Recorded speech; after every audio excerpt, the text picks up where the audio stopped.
ونحن على ذلك لمن الشاهدين والشاكرين والحمد لله رب العالمين۔ انتہائی خلوص و محبت، عقیدت و احترام اور حضوری قلب کے ساتھ بارگاہ رسالت مآب صلی اللہ علیہ وآلہ وسلم میں نذرانے درود و سلام پیش کرنے کی ہم اور آپ سعادتیں حاصل کریں۔ اللہم صلی علی سیدنا و شفیعنا و مولانا محمد وعلی آل محمد بعدد کل حسنہ و جمالہ وبارک وسلم۔ مولاي صل وسلم دائما ابدا على حبيبك خير الخلق كلهم۔ الصلاة والسلام عليك يا رسول الله وعلى آلك وأصحابك يا سيدي يا حبيب الله صلى الله تعالى عليك وسلم۔ آج کی رات کی فضیلت اور اہمیت کے بارے میں آپ حضرات بخوبی واقف ہیں۔ میں نے اپنے بچپن میں جو چیز دیکھی ہے وہ یہ کہ بڑے بزرگ اس رات کے آنے سے پہلے ہی بچوں کو تیار کرتے اور انہیں اس چیز پر ابھارتے تھے کہ لالٹین لیمپ وغیرہ صاف کر لو۔ وجہ اس کی یہ ہوتی تھی کہ عشاء کی نماز کے بعد کھانے سے فارغ ہو کر کے مرد اور بچے گھر کے ایک طرف اور خواتین اور بچیاں گھر کے دوسرے کونے میں سپارے لے کر قرآن حکیم کی تلاوت کیا کرتے تھے، اور ایک مخصوص وقت تک تلاوت کرنے کے بعد پھر مرد حضرات بھی اور ان کے ساتھ بچے اور عورتیں بھی اور ان کے ساتھ بچیاں نوافل میں مشغول ہو جایا کرتے تھے۔ آج کیا ہو رہا ہے میں اس پر کوئی تبصرہ نہیں کروں گا۔ ہم نے جلسوں کے نام پر اس عظیم رات میں بھی تلاوت بھی چھوڑ دی اور نوافل پڑھنا بھی چھوڑ دیا۔ یہ بہت کڑوی سچائی ہے۔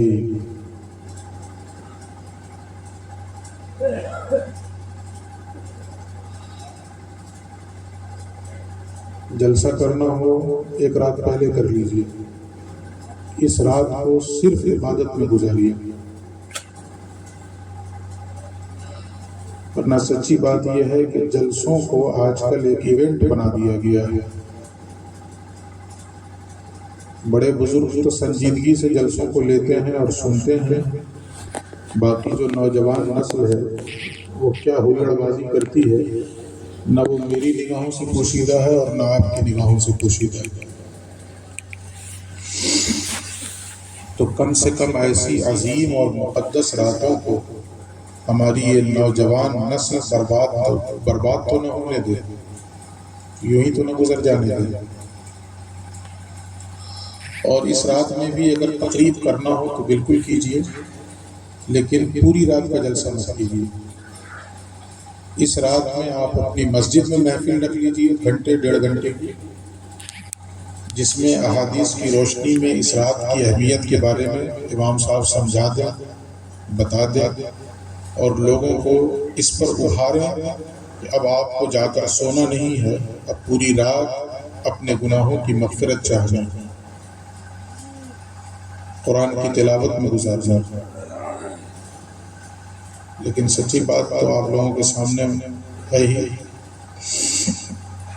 شب قدر کا بھی وہی حال ہو گیا کہ ہماری نوجوان نسل جو ہے شب قدر کو بھی صرف رات جگہ سمجھتی ہے۔ الو کی طرح رات جاگ لینے سے اللہ تھوڑا ہی راضی ہو جائے گا، اصل چیز تو عبادت ہے۔ تو نوجوان نسل ان مخصوص راتوں کو بھی صرف رات جگہ سمجھ رہی ہے کہ ہم جگ کر گزار دیں، بائک پہ یہاں سے وہاں پھریں، مغل سرائے اسٹیشن کے چکر لگائیں، اللہ اللہ خیر سے اللہ رات گزر جا رہی ہے. تو ادھر میری عمر 38 سال کے قریب ہے. میں پچھلے 25 سالوں میں جو چینجنگ دیکھ رہا ہوں بالکل ایسا محسوس ہوتا ہے کہ یو ٹرن ہو گیا. ہمارے بچپن میں ایسا نہیں تھا. ہم لوگ چونکہ لائٹ وغیرہ کی اتنی سہولت نہیں تھی 25 سال پہلے، تو ہم لوگ صبح سے ہی تیاری کرتے تھے کہ روشنی میں کوئی کمی نہ ہو تاکہ قرآن پڑھنے میں دشواری نہ ہو. اور ہم لوگوں کو جذبہ یہ رہتا تھا کہ ہم لوگ اپنے بڑوں کے معاون بنیں گے، انہیں عبادت میں تکلیف نہ ہو. ہم لوگوں کا بچپنا تھا تو ایسی راتوں میں مسجد میں پوری رات بڑے حضرات عبادت کرتے تھے اور چھوٹے لوگ ان کے لیے چائے وغیرہ کا اہتمام کرتے تھے، انتظام کرتے تھے. تو خدا کے لیے ہو سکتا ہے آپ لوگوں میں سے بہت سے لوگوں کو بری لگے یہ بات ہے، لیکن لگ جائے اس سے مجھے کیا فرق پڑتا ہے. جو سچی بات ہے میں کم سے کم اپنی جانب سے تو اللہ کی حجت قائم کرتا ہوں. کل قیامت کے دن میں تو اپنا عذر پیش کر سکوں گا کہ پروردگار میں نے تو بتایا تھا. میں تقریر کے نذرانے کی لالچ میں تو یہ نہیں کہہ سکتا کہ نہیں بھر رات کیجیے. تو ایسی مخصوص راتوں کو صرف عبادت میں گزاری ہے. اس کا جواب یہ بھی دیا جا سکتا ہے کہ یہ بھی تو عبادت ہے. اس کا جواب یہ بھی دیا جا سکتا ہے کہ یہ بھی تو عبادت ہے. تو میرے بھائی یہ عبادت آپ ایک دن پہلے بھی کر سکتے ہیں، یہ عبادت ایک رات بعد بھی کر سکتے ہیں. ذکر کی مجلس، جلسے کی محفل ایک رات قبل بھی ہو سکتی ہے، ایک رات بعد بھی ہو سکتی ہے. لیکن جو اس رات کی خصوصیت ہے اور اس رات کے بارے میں جو حدیث میں آتا ہے کہ اللہ رب العزت آسمان دنیا کے قریب ہو جاتا ہے، پکارتا ہے کوئی ہے جو مجھ سے مغفرت طلب کرے، کوئی ہے جو مجھ سے رزق میں وسعت اور کشادگی چاہے، اور صبح تک یہ آواز آتی رہتی. تو اس لیے اس رات کا خصوصی اہتمام جو پہلے ہوا کرتا تھا وہی کیجیے. ایک بات اور سمجھیے، دین کے اعتبار سے ہم سے پہلے کے لوگ بہتر ہوں گے. دنیا کے اعتبار سے ہم پہلے والوں سے بہتر ہیں، دین کے اعتبار سے نہیں ہے. یہ بالکل فیکٹ ہے، یہ 2-2-4 کی طرح حقیقت ہے. دینی نقطۂ نظر سے دیکھا جائے تو ہم سے جو پچھلے لوگ گزر گئے وہ ہم سے بہتر ہے. عمومی طور پہ اب کوئی ایک شخص آگے نکل جائے تو ایک الگ بات ہے، لیکن عمومی طور پہ دیکھا جائے، میجورٹی دیکھی جائے گی، دینی نقطۂ نظر سے ہم سے پہلے کے لوگ زیادہ بہتر ہیں. دنیاوی اعتبار سے ہم ان سے زیادہ بہتر ہیں، دنیاوی اعتبار سے آنے والی نسل ہم سے زیادہ بہتر ہو جائے گی. ابھی ہم 100 کی اسپیڈ سے سفر کر رہے ہیں، ممکن ہے کہ ہماری آنے والی نسل 200 کی اسپیڈ سے سفر کرے، یا نہیں؟ ابھی جو ٹیکنالوجی ہے ہو سکتا ہے کہ 10-20 سال میں اور ڈیولپ کر جائے. دنیا کے اعتبار سے تو نسل آگے جیسے بڑھتی جائے گی ممکن ہے کہ وہ بہتر ہوتی جائے گی، لیکن دین کے اعتبار سے نہیں. اور جیسے جیسے نبی کے زمانے سے زمانہ دور ہوتا جائے گا دینی اعتبار سے گراوٹ آتی جائے گی. دینی اعتبار سے گراوٹ آتی جائے گی. تو اس لیے ایک بات میرے دل میں آئی سو میں نے عرض کر دی. جلسہ شروع تھا اور میں کمرے میں لیٹا ہوا تھا کھانا وانا کھا کر کے. اس قدر ہنسی مذاق کچھ نوجوان کر رہے تھے، اس قدر ٹھٹھا کر رہے تھے کہ اللہ کی پناہ. تو آپ جلسہ بھی نہیں سن رہے ہیں، آپ دیگر عبادت بھی نہیں کر رہے. تو یہ تو کھلی ہوئی بغاوت ہے اللہ سے، جرت ہے اللہ سے. اللہ گناہگار کو معاف تو کر دے گا لیکن باغی کو معاف نہیں کرے گا. کسی سے گناہ ہو جائے ٹھیک ہے، اللہ غفور رحیم ہے، بخش دے گا، لیکن جو باغی ہو اللہ کے دین کا اس کے لیے تو واللہ شدید ذو انتقام، اللہ بہت سخت انتقام لینے والا ہے، اس کے لیے تو ہے ان بطش ربک لشدید، تمہارے رب کی پکڑ بہت سخت۔ تو یہ دین کا استہزاء ہے، دین کے ساتھ مذاق، یہ اللہ اور رسول کا ذکر ہو رہا ہو اور ہم ہنسی مذاق اور ٹھٹھا کر رہے ہیں۔ تو خدا کے لیے اپنے اس رویے میں تبدیلی لانے کی کوشش کریں۔ کچھ چیزیں ایسی ہوتی ہیں جس کا الٹرنیٹ نہیں ہوتا، یہ رات نکل جائے گی تو اگلی رات میں ہم وہ چیز نہیں پا سکتے، جلسہ ہم اگلی رات میں بھی کر سکتے ہیں۔ امام ابو حنیفہ کے زمانے میں ایک شخص نے قسم کھا لی کہ میں ایک ایسی عبادت کروں کہ جس وقت میں وہ عبادت کر رہا ہوں دنیا میں میرے علاوہ کوئی اور وہ عبادت نہ کر رہا ہوں، اور اگر میں ایسا نہ کر سکوں تو میری بیوی کو طلاق۔ سمجھ میں آیا اس نے کیا کہا؟ میں ایک ایسی عبادت کروں کہ جس وقت میں وہ عبادت کروں اس وقت دنیا میں وہ عبادت کوئی نہ کر رہا ہو، اور اگر ایسا نہ کر سکا تو میری بیوی کو طلاق۔ علماء کی بارگاہ میں یہ مسئلہ ہے، سبوں نے کہا کہ گئی اس کی بیوی، طلاق واقع ہو گیا۔ وجہ اس کی یہ ہے کہ وہ کوئی بھی عبادت کرے اسے کیسے پتا چلے گا کہ پوری دنیا میں کوئی اور نہیں کر رہا ہے؟ کہ ممکن ہے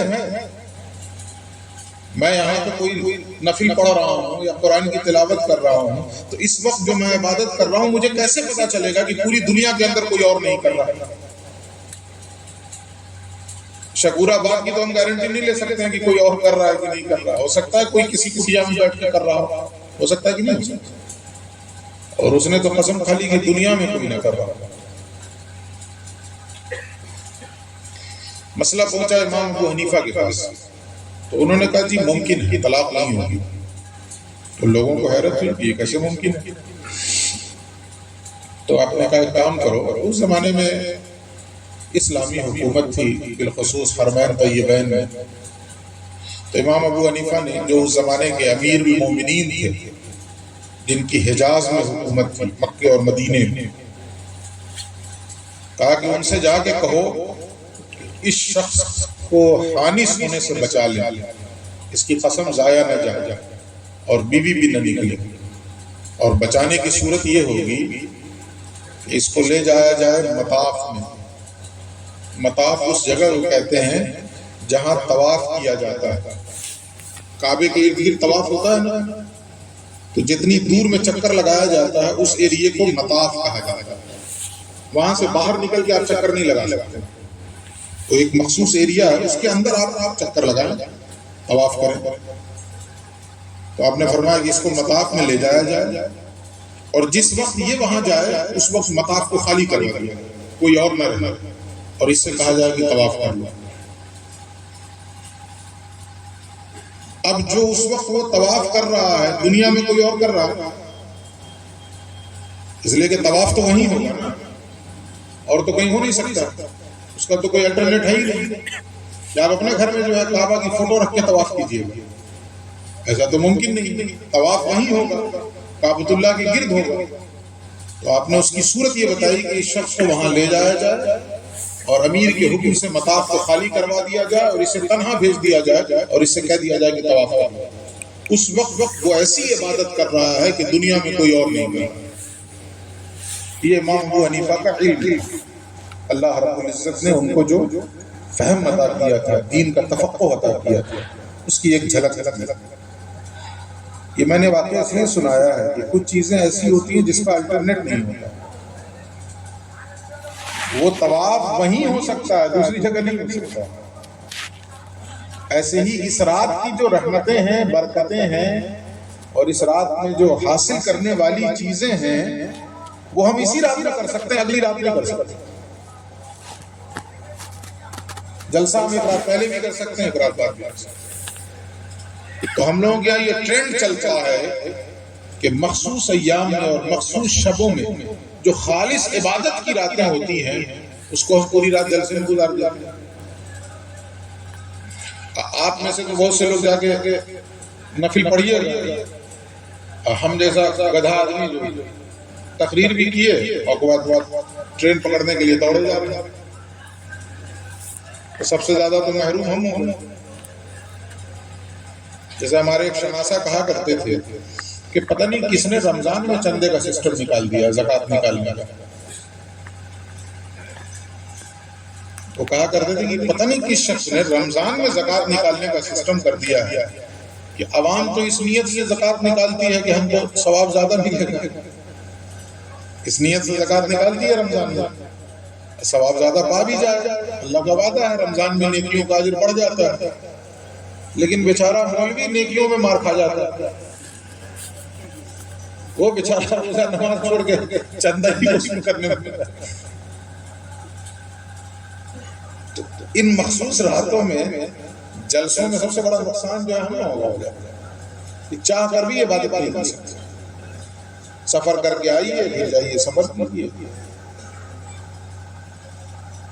نمازیں بھی کچھ نہ کچھ ضائع ہو جاتی ہیں، دیگر نوافل کو تو چھوڑی دی، روزے کو تو چھوڑی دی، پھر ہم لوگوں کو مسئلہ بھی معلوم ہے کہ ہم لوگ تو مسافر، سفر میں روزہ تو معاف، مسئلے کی روشنی میں اور محروم ہو گئے۔ کچھ بات سمجھ میں آئی؟ چلیے اب سنیے جو آیتیں میں نے پڑھی ہیں اس روشنی میں کچھ باتیں جو آج کی رات کے بھی مناسب ہے اور آج کے حالات کے بھی مناسب ہے۔ سورۃ الہود کی آیت ہے، حضرت ہود جو پیغمبر ہیں وہ اپنی قوم سے کہہ رہے ہیں، کیا کہہ رہے ہیں؟ یا قوم استغفروا ربکم، اے میری قوم اپنے رب کی بارگاہ میں استغفار کرو، اپنے گناہوں کی معافی مانگو، ثم توبوا الیہ، اور پھر اپنے رب کی طرف رجوع کرو، سچی توبہ کرو، اپنے رب کے حضور پلٹو، دو کام کرو، اپنے رب سے گناہوں کی معافی مانگو اور سچی توبہ کرو، اپنے رب کے حضور پلٹو، تو کیا کرے گا اللہ؟ یرسل السماء علیکم مدرارا، اللہ آسمان کے دہانے تمہارے اوپر کھول دے گا۔ میں جو ترجمہ کر رہا ہوں کیا؟ اللہ آسمان کا منہ تمہارے اوپر کھول دے گا۔ ترجمہ یہ بھی ہوتا ہے کہ اللہ آسمان سے مہ برسائے گا، ترجمہ یہ بھی ہوتا ہے اللہ آسمان سے موسلادھار بارشیں نازل فرمائے گا، لیکن ہم نے ترجمہ کیا کیا؟ اللہ آسمان کے دہانے کھول دے گا، اللہ آسمان کا منہ کھول دے گا، یعنی جتنی رحمتیں اوپر سے آ سکتی ہیں وہ سب آنے لگ جائیں گے، وہ خواہ بارش کی رحمت ہو یا دیگر رحمتیں، منہ کھلا تو جو کچھ ہے اوپر وہ سب آنے لگے۔ لیکن کرنے کا کام کیا ہے؟ اپنے رب سے اپنے گناہوں کی معافی چاہنا اور اپنے رب کے حضور رجوع کرنا سچی توبہ کے ساتھ۔ آج کی رات کا ہی اہتمام ہونا چاہیے کہ نہیں ہونا چاہیے؟ تو پہلا انعام کیا ہے؟ یرسل السماء علیکم مدرارا، اللہ رب العزت تمہارے اوپر آسمان کا منہ کھول دے گا، آسمان کے دہانے کھول دے گا۔ اور دوسرا انعام کیا ہے؟ سنیے آج کے حالات کے بالکل عین مطابق، وَيَزِدْكُمْ قُوَّةً إِلَىٰ قُوَّتِكُمْ، اور اللہ رب العزت ابھی جو تمہاری طاقت اور قوت ہے اس میں مزید طاقت و قوت کا اضافہ فرما دے گا۔ ابھی جس لیول پر ہو، وَيَزِدْكُمْ قُوَّةً إِلَىٰ قُوَّتِكُمْ، جو تمہاری قوت ہے اللہ اس میں مزید قوت کا اضافہ فرمائے اور تمہاری قوت بڑھا دے، بشرطے کہ تم یہ دو کام کرو، اپنے رب سے اپنے گناہوں کی معافی چاہو اور سچی توبہ کے ساتھ اپنے رب کے حضور رجوع کرو، پلٹ قوت بھی بڑھ جائے گی۔ اور آگے اللہ نے کہا وَلَا تَتَوَلَّوْا، کیا ہے؟ مجرمین، اور مجرم کی طرح سے اپنا منہ نہ پھیرو اللہ سے۔ اس آیت میں اللہ رب العزت نے مجھے اور آپ کو دو چیزوں کا حکم دیا اور دو انعام کا وعدہ کیا،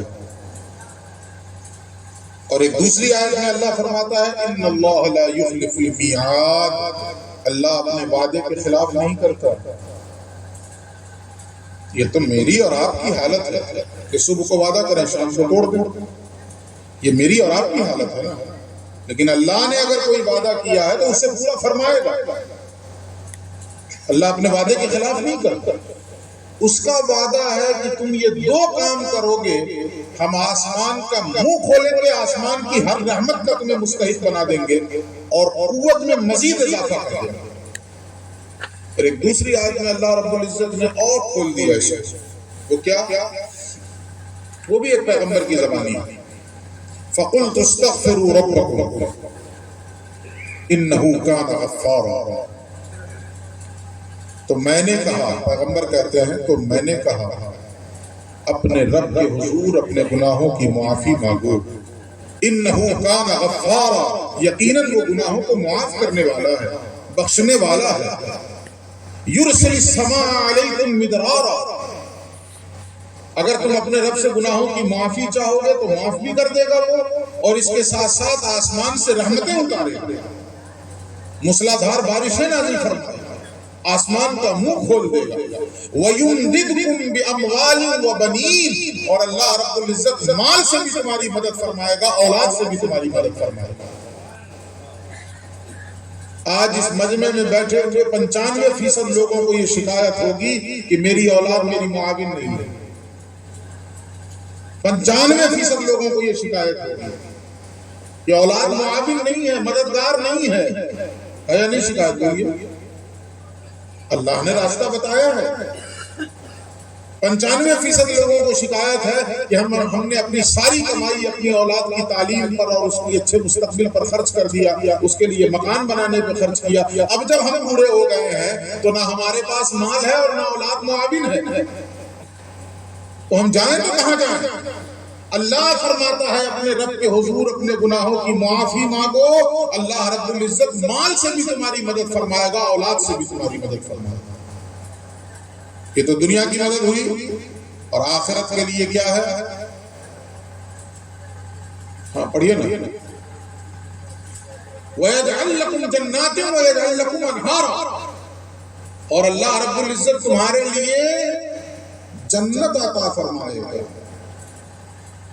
ایسی جنت، ایسے باغات جن کے نیچے نہریں بہ رہی ہیں۔ تو دنیا اور آخرت دونوں کا انعام ہے، بس شرط کیا ہے؟ اپنے رب سے اپنے گناہوں کی معافی چاہو، اپنے رب سے اپنے گناہوں کی معافی چاہو۔ اور کیسی معافی؟ سوشل میڈیا والی نہیں، یہ جیسے آج کی نوجوان نسل جو ہے معافی مانگتی، اور جس وقت پوسٹ ڈال رہا ہوتا ہے اس وقت بھی دوسرے کا پیسہ ہڑپ رہا ہوتا ہے، ادھر فیس بک پہ پوسٹ بھی ڈال رہا ہوتا ہے۔ سچے دل سے آپ لوگ معاف کر دیجئے گا، تم سچے دل سے پہلے توبہ کرو نا، توبہ کیے نہیں خالی آپ لوگ معاف کر دیجئے گا، مطلب معاف کر دیجئے پھر اگلے سال سے اور شروع کریں، یہی ہو رہا ہے کہ نہیں ہو رہا ہے؟ ایک حدیث میں سنیے، اللہ کے نبی نے ایسی ہی کسی رات کی فضیلت بیان کی، جیسے کہ یہ شب برات ہے نا، اسی طرح سے شب قدر ہے، اس کی بڑی فضیلتیں ہیں نا، اللہ گناہگاروں کو معاف کرتا ہے، بخش دیتا ہے نا۔ ایک قبیلے کا نام لیا رسول اللہ نے جو بہت زیادہ بکریوں کا پالن پوشن کیا کرتا تھا، بنو کلکل، اللہ کے نبی نے فرمایا کہ بنو کلکل بکریوں کے بال کے برابر اللہ رب العزت گناہگاروں کی مغفرت فرمایا۔ حضور نے یہ بیان کیا، لیکن ساتھ میں یہ بھی ارشاد فرمایا کہ دیکھو ان باتوں سے دھوکہ مت کھانا۔ یہ کیا مطلب ہے حضور کے بیان کرنے کا؟ ایک طرف تو فضیلت بیان کر دی، اس رات کی یہ فضیلت ہے، یہ اہمیت ہے، یہ برکت ہے، یہ رحمت ہے، وہ ساری چیزیں فیکٹ ہیں اور اپنی جگہ ہے، لیکن ساتھ میں یہ بھی پیغمبر نے کہا کہ ان چیزوں سے دھوکہ مت کھانا۔ کیا مطلب اس کا؟ آج کے تناظر میں سمجھیے کہ ہم کیسے دھوکہ کھا رہے ہیں، پورے سال لوگوں پر ظلم اور زیادتی کرتے ہیں اور شعبان میں سوچتے ہیں کہ معافی مل جائے گی اور پھر اگلے سال سے یہی ہو رہا۔ جیسے کہ علماء کی زبان سے سن لیا کہ حج کرنے سے سارے گناہ معاف ہوتے ہیں، کسی کی زمین ہڑپ لی ہے، جا کے حج کر لیا، اب سوچتے ہیں کہ ہو گیا سب پورا معاف، پھر اگلے سال دبا کے ظلم کر رہے ہیں، دبا کے مال ہڑپ رہے ہیں دوسروں کا، 50 لاکھ ہڑپا، 5 لاکھ روپے پھر حج، رند کے رند رہے، ہاتھ سے جنت نہ گئی، 45 لاکھ بچو ہوا ہے، گناہوں معاف ہو، ایسے ہی معاف ہوگا گناہ۔ دھوکہ نہ کھانا ان چیزوں سے، پیغمبر کا یہ ارشاد ہے۔ بلا شبہ اس رات کی اہمیت اور فضیلت مسلم کہ جو اس رات میں عبادت کرے گا اللہ اس کے گناہ معاف فرما دے گا، لیکن کب؟ جب اس کی عبادت قبول ہو، تب۔ قبول ہی نہ ہو تو اللہ پابند ہے قبول کرنے کا، مجبور ہے اللہ رب العزت۔ بولیے اللہ الصمد، اللہ بے نیاز ہے، اسے کسی کی پرواہ نہیں ہے۔ ایک انسان اپنی پیدائش سے لے کر کے موت تک سجدے میں سر رکھ کر مر جائے تب بھی اللہ پابند نہیں ہے کہ اسے بخشی دے۔ یہ کیوں کہہ رہا ہوں؟ حدیث موجود ہے، کل قیامت میں ایک شخص کے بارے میں ارشاد ہوگا کہ لے جاؤ اسے جنت میں، تو جیسے ہی وہ یہ سنے گا کہ جنت کا مژدہ مل گیا، جنت کا پروانہ مل گیا، اس کی زبان سے یہ چیز نکل جائے گی کہ میری نیکیوں نے مجھے بچا لیا، میرے اعمال نے مجھے بچا لیا۔ اللہ فرمائے گا پلٹاؤ اسے، پھر سے اس کے لیے ترازو نکالو، میزان قائم کرو، اور ایک آنکھ ایک پلڑے میں رکھو اور اس کی زندگی کی تمام نیکیاں دوسرے پلڑے میں رکھو۔ جو میں نے اسے ایک آنکھ کی نعمت میں، تو ویسے تو 2 ہے نا، لیکن ایک ہی کے بارے میں حدیث میں کہ ایک آنکھ ایک پلڑے میں رکھ دو اور دوسرے پلڑے میں اس کی زندگی کی تمام نیکیاں رکھو۔ جب فرشتہ یہ کرے گا تو آنکھ والا پلڑا بھاری پڑ جائے گا اور نیکیاں ہلکی پڑ جائیں گی۔ اب اللہ فرمائے گا اب تو اس کی نیکیاں کم پڑ جائیں، لے جاؤ جہنم۔ اب وہ چیخے گا اور روئے گا کہ پروردگار ہماری نیکیوں کی کیا بساط جو ہمیں جہنم سے بچا لے، جہنم سے بچانے والی چیز تو تیرا فضل ہے، اگر تیرا فضل نہ ہو تو ہم کیسے جہنم سے بچ سکتے؟ تو بتانے کا مقصد یہ ہے کہ ایک انسان ساری زندگی نیکیاں کرتا رہے، ضروری نہیں ہے نا کہ اس کی نیکی قبول ہی کرے اللہ رب العزت۔ ہم اپنی نیکیوں میں کتنے مخلص ہیں، ہمارے اندر اخلاص کتنا ہے، للہیت کتنی ہے، یہ ہم بھی جانتے ہیں، آپ بھی جانتے ہیں کہ ہم تو گزار لیتے ہیں کسی طرح سے نمازیں، گزار لیتے ہیں۔ جمعہ بھی نہیں پڑھیں گے تو لوگ کیا کہیں گے، اس لیے جمعہ پڑھنے جاتے ہیں، اس لیے جمعہ پڑھنے جا رہی ہے آج کی نسل کہ جمعہ بھی نہیں پڑھنے جائیں گے تو ابا جمعہ دیں گے کہ مردود جمعہ بھی نہیں پڑھتا، اس ڈر سے جمعہ کو چلے گا، اللہ کے ڈر سے تھوڑی جائے۔ اگر اللہ کے ڈر سے جانا ہوتا تو فجر میں کیوں نہیں گئے، ظہر میں کیوں نہیں گئے؟ اس لیے کہ جس اللہ کا حکم جمعہ پڑھنے کا ہے اسی اللہ کا حکم فجر و ظہر عصر و مغرب اور عشاء بھی پڑھنے کا ہے، تو اللہ کے ڈر سے تو گئے نہیں۔ تو ہماری عبادتیں اور ہماری نیکیاں میں اخلاص کتنا، للہیت کتنی ہے، کچھ بھی نہیں۔ تو بلا شبہ ان راتوں کی فضیلت اپنی جگہ پہ، لیکن حضور نے فرمایا دھوکہ مت کھانا، اور ہم لوگ دھوکہ کھا رہے ہیں۔ عبادت کر لیے، ایک رات سوچتے ہیں کہ ہو گیا، اب اگلے سال تک پورا معاملہ چلاتے رہتے، جو کرنا ہے کرتے رہتے۔ تو معافی مانگے اپنے رب کے حضور، توبہ کریں اپنے رب کے حضور، لیکن کیسی توبہ؟ جس کو قرآن نے کہا یا ایھا الذین آمنوا توبوا الی اللہ توبۃ نصوحا، اے ایمان والو اللہ کی بارگاہ میں سچی اور خالص توبہ کرو۔ پوچھا گیا یا رسول اللہ یہ توبۃ النصوح کیا ہے، یہ نصوح توبہ کیسی ہے؟ تو بتایا گیا نصوح توبہ کا مطلب یہ ہے کہ توبہ ایسی کرو اپنے گناہوں سے کہ پھر توبہ کے بعد گناہوں کی طرف تمہارے لیے پلٹنا ایسے ہی ناممکن ہو جائے جیسے جانور کے تھن سے نکلے ہوئے دودھ کا واپس تھن میں پلٹنا محال ہوتا ہے۔ آپ جانور کے تھن سے دودھ نکال لیجئے تو واپس پلٹا سکتے ہیں؟ انجیکٹ کر سکتے ہیں اس کے تھن میں پھر سے دودھ کو؟ نہیں کر سکتے۔ ناک رگڑ کے مر جائیے گا، نہیں کر سکتے۔ پلا سکتے ہیں جانور، لیکن دودھ اس کے تھن میں واپس پلٹا نہیں سکتے۔ تو کہا گیا کہ توبہ کا مطلب یہ ہے کہ پھر جن گناہوں سے تم نے توبہ کیا ہے اپنی زندگی میں ان گناہوں کی طرف پلٹنا تمہارے لیے ایسے ہی ناممکن ہو جائے جیسے جانور کے تھن سے نکلے ہوئے دودھ کا واپس تھن میں پلٹنا ناممکن۔ یہ ہے توبہ۔ ایسی توبہ تو کرنی۔ اگر ہم نے ایسی توبہ کی تو یقیناً اللہ اپنا وعدہ پورا کرے گا، لیکن بشرطے کی کریں تو صحیح۔ وہ جو کیا ہے اقبال کا شعر ہے نا، موتی سمجھ کے شان کریمی نے چن لیے، موتی سمجھ کے شان کریمی نے چن لیے، قطرے جو تھے میرے عرق انفعال کی۔ مطلب کیا؟ مطلب یہ ہے کہ گناہوں پہ شرمندگی کی وجہ سے جب میں اللہ کی بارگاہ میں توبہ کر رہا تھا تو میری آنکھوں سے جو آنسو ٹپکے، رب کی رحمت نے ان آنسوؤں کو موتیوں کی طرح چن لیا۔ کیا ایسے آنسو گر رہے ہیں؟ ایک آدمی نے 10 آدمیوں کو پوسٹ بھیجا ہے اور اس نے اٹھا کے کھڑاک سے گروپ میں ڈال دیا، سوچتا ہے کہ ہم نے معافی مانگی۔ اس کو معافی کہتے ہیں۔ جیسے کہ ہمارے یہاں کا ایک چلن ہو گیا ہے کہ کوئی حج کرنے جائے گا نا تو اس میں بھی اس کو خود سے کہنے میں پھر بھی شرم آتی ہے۔ امام صاحب سے کہلواتا ہے کہ جی فلاں صاحب حج کرنے جا رہے ہیں، کسی کا کوئی دل دکھا ہوگا تو ان کو معاف کر دیجیے۔ خود کہنے میں شرم آ رہی ہے، اس کا مطلب ہے کہ معافی مانگیے نہیں رہے۔ اگر خود کہنے میں شرم آ رہی ہے تو معافی ہی نہیں مانگ رہے۔ اور پھر یہ بھی سمجھیے حقوق اللہ کی معافی یہ ہے، حقوق اللہ اللہ کا حق، اس کی معافی یہ ہے کہ پروردگار مجھ سے خطا ہو گئی تو معاف فرما دے۔ یہ حقوق اللہ کی معافی ہے۔ نمازیں چھوٹ گئی آپ اللہ کے حضور دعا کیجیے، روزے چھوٹ گئے آپ اللہ کے حضور روئیے، گر گڑائیے کہ مولا مجھ سے غلطی ہو گئی معاف فرما دے، آئندہ ایسا نہیں کروں گا۔ حقوق العباد کی معافی یہ نہیں ہے کہ آپ معاف کر دیجئے۔ جس کی زمین مارے ہوئے ہیں جائیے پہلے اس کی زمین لوٹائیے پھر معافی مانگیے۔ جس کا مال حرام کر لیا پہلے اس کا مال لوٹائیے پھر معافی مانگیے۔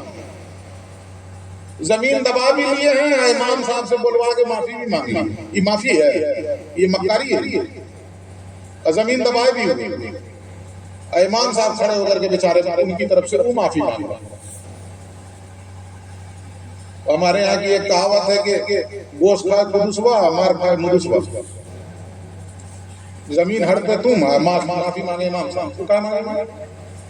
اماموں صاحب بیچارے سوچتے ہیں کہ کہیں نکال نہ دے سیکریٹری صاحب، وہ بیچارے کھڑے ہو کر کے معافی مانگنے لگے، وہیں ڈپٹ دینا چاہیے۔ مجرم تم ہو، میں کہاں معافی مانگوں؟ ہاں زیادہ سے زیادہ یہ کہو کہ اعلان کر دیتا ہوں کہ بہت بڑا پاپی ہے، حج کرنے جا رہا ہے، اب آپ لوگوں سے کھڑا ہو کے معافی مانگنے والے ہیں، تب تو ٹھیک۔ یہاں اوور آل امام صاحب بیچارے معافی مانگ لے، یہ کیا کریں گے؟ یہ صورتحال، یہ دھوکہ کھانا ہے۔ تو دو کام کیجئے، حالات سے گھبرائیے نہیں، بالکل گھبرانے کی ضرورت نہیں ہے۔ مسلمانوں کا بھروسہ صرف اللہ پہ ہونا چاہیے، یہ نہیں کہ یہ ہے تو ہمارے حالات خراب ہیں، اس کی جگہ پہ یہ آ جائے گا تو اچھے ہو جائیں گے۔ ارے حالات بدلنے والا اللہ ہے کہ یہ اور وہ، میں نام بھی نہیں لینا چاہتا پاپیوں کے، سمجھ گئے نا اشارے کی زبان میں؟ یہ ہے تو حالات خراب ہیں، یہ نہیں رہے گا تو حالات اچھے ہو جائیں گے، یہ کس نے کہہ دیا؟ انما امرہ اذا اراد شیئا ان یقول له کن فیکون۔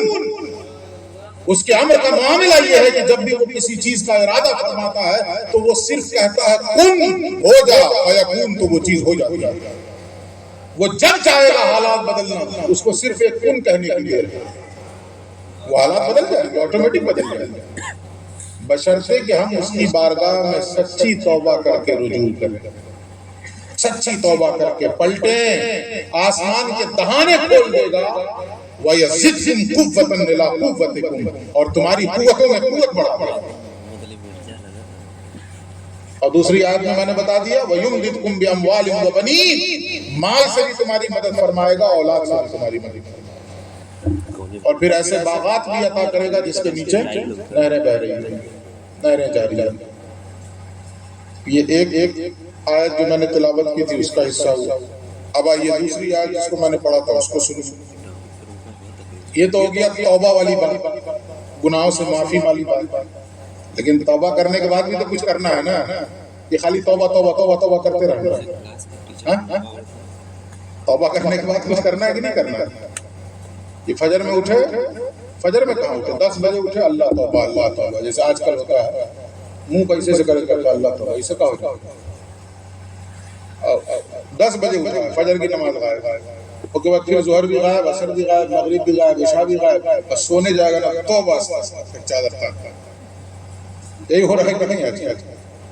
یہ توبہ کیوں تو آگے کچھ کرو نا، تو آگے کرنا کیا ہے؟ دیکھیے قرآن کی ایک آیت ہے،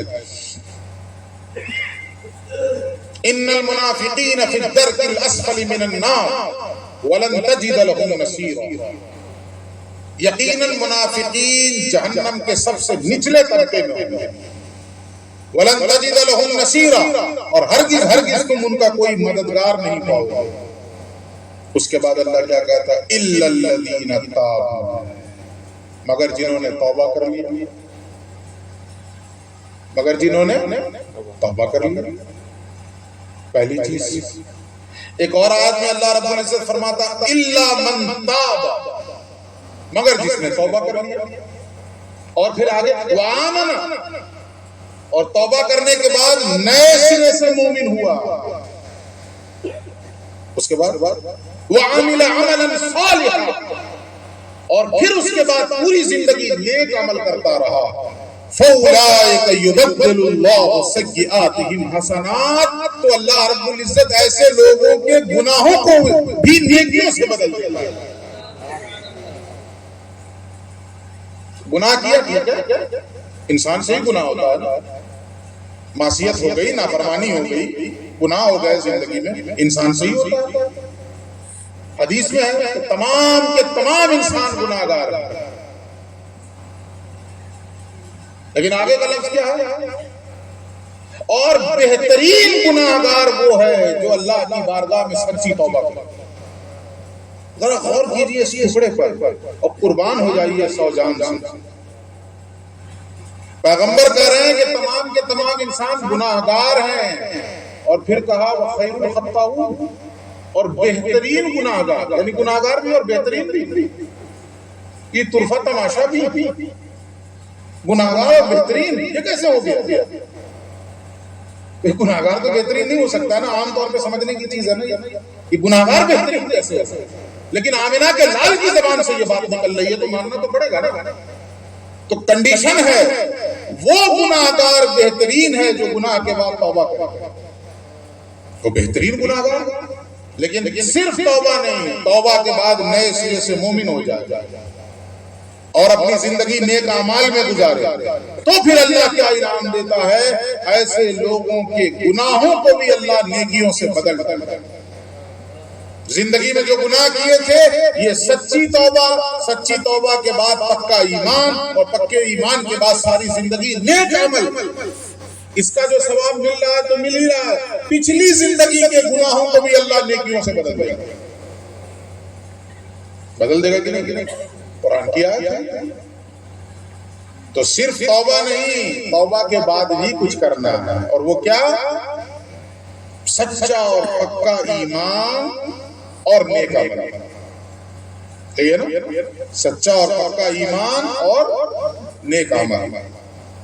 دیکھیے، اگر آپ مجھ سے یہ پوچھیے کہ مولانا یہ بتائیے قرآن کا خلاصہ بتائیے، ممکن ہے کہ میں ایک دن کی تقریر میں خلاصہ بتاتا ہوں، لیکن ایک جہت سے بتاتا ہوں آپ وہ خلاصے میں دو چیزیں قرآن کا نچوڑ جو ہے وہ دو چیزیں. وہ کیا ہے؟ ایمان اور نیک اعمال. ایمان بولیے اور عمل صالح جس کو بولتے ہیں عمل صالح. یہ عمل صالح میں اس لیے بول رہا ہوں کہ تھوڑی اس کی وضاحت کرنی ہے آگے چل کر، اس لیے آپ سے ریپیٹ کروا رہا ہوں. عمل صالح کیسے؟ جو صورتیں آپ کے ذہن میں ہیں پہلے وہ پڑھ کے بتا رہا ہوں. والتین والزیتون وطور سینین وهذا البلد الامین لقد خلقنا الانسان فی احسن تقویم ثم رددناه اسفل سافلین. کیا مطلب ہوا اس کا؟ پہلے تو اللہ نے قسمیں کھائیں، تین کی، زیتون کی، طور کی، سینین کی. اس کے بعد کیا کہا؟ لقد خلقنا الانسان فی احسن تقویم. ہم نے انسان کو بہترین صورت میں پیدا کیا. اور پھر کیا کہا؟ ثم رددناہ اسفل سافلین. اور پھر اس انسان کو اسفل السافلین میں ڈھکیل دیا.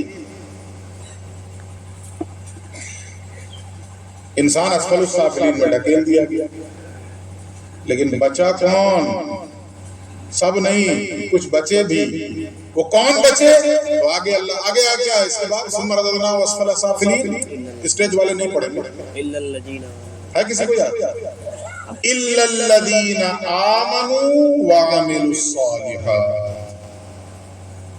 الا الذین آمنوا وعملوا الصالحات. مگر جو لوگ حقیقی اعتبار سے مومن رہے اور نیک اعمال کرتے رہے وہ اس سے بچ گئے. فلہم اجر غیر ممنون. تو ان کے لیے تو اللہ کے پاس بے پایاں اجر ہے، بے شمار اجر ہے، بے انتہا.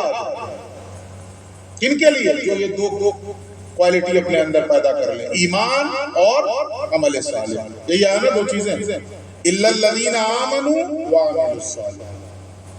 اچھا ایک اور آیت اکثر سنتے ہوں گے آپ تقریروں میں، ہمارے علماء پڑھتے ہوں گے، ان الذین آمنوا وعملوا الصالحات سیجعل لهم الرحمن ودا. وہ لوگ جو ایمان والے ہیں اور نیک اعمال کرنے والے ہیں، اللہ رب العزت ان کی خاطر لوگوں کے دلوں میں محبت ڈال دیتا ہے.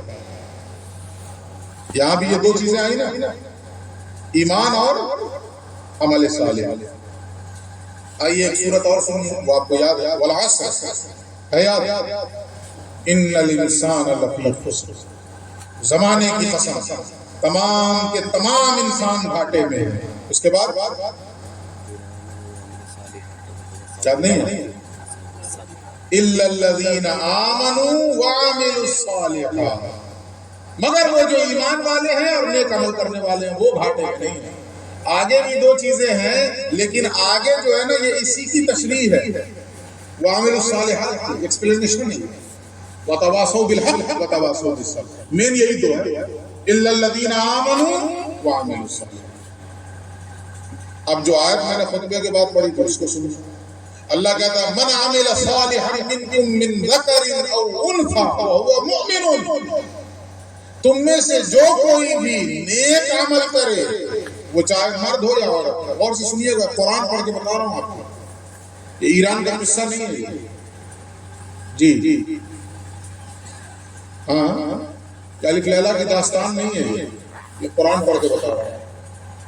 اللہ کہتا ہے تم میں سے جو کوئی نیک عمل کرے، چاہے وہ مرد ہو یا عورت ہو، من ذکر او انثى، بس شرط کیا ہے؟ وَهُوَ مُؤْمِنٌ، وہ مومن ہو.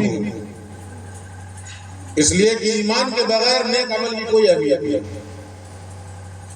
اگر ایمان سلامت نہیں ہے، گٹھر بنا لو پیشانی منہ سے کا ہوگا، کچھ نہیں ہوگا. تو اللہ رب العزت نے کہا جو کوئی نیک عمل کرے،